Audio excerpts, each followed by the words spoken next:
So my friends, in this video we're going to be taking a look at which Firestick is the right one for you to buy, which one suits your needs the most.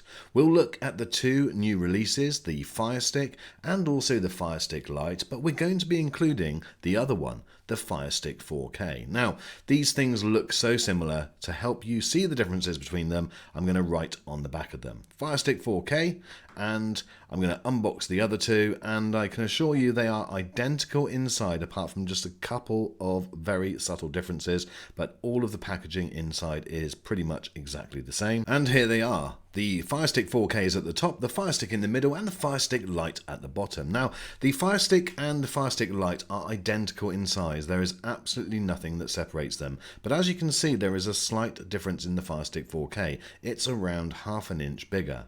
In terms of the remote controls, again, I've marked on the back of each remote control which is which, and you'll see subtle differences when I spin them over. The Firestick Lite does not have a volume control or a power on and power off button, and that's because it cannot control the TV, whereas on the Firestick and the Firestick 4K it can control the TV and it can control the volume button. So there's actually four differences. There's volume up and down, there's a mute button, and there's also the standby button at the top left corner there. So the eagle-eyed amongst you will also see that there's a button on the Lite which isn't on the other, and that is the guide button, which literally just takes you to your videos.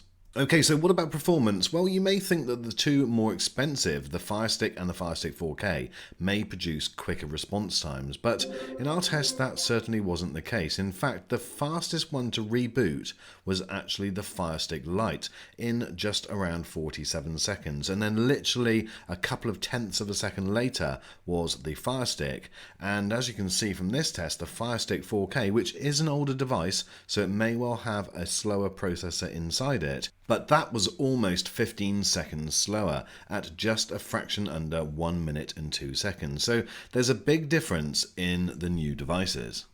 So for the majority of people, these devices are almost identical. I could find zero difference between the operation of all three devices.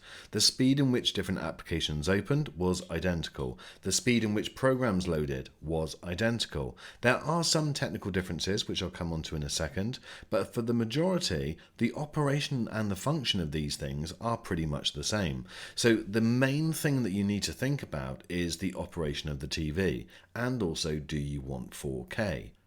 So one thing that you may not be aware of is different TV programs will have different codecs for things like audio and video.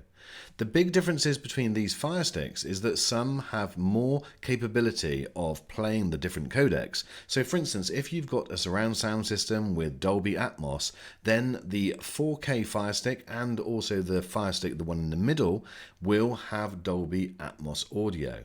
But the audio on the Firestick Lite is just Dolby audio. It will pass through HDMI only. So this means that you're not getting the same Atmos surround sound, for instance, but it's not a great deal if you haven't got one of those systems. And one other advantage of the Firestick 4K is that it supports Dolby Vision. So if you've got a TV that will support Dolby Vision, it will too. So those are the main differences between the different devices. What I think it comes down to is really two. I believe that you either go for the Firestick 4K or you go for the Firestick Lite. I don't really see a massive point about the middle one unless you want to save a little bit of money and still be able to control your TV. So guys, that's my thoughts. I hope this has been useful for you and it will help you decide which one is right for you. Thank you so much for watching this video, and I look forward to seeing you on the next review from All Things Tech.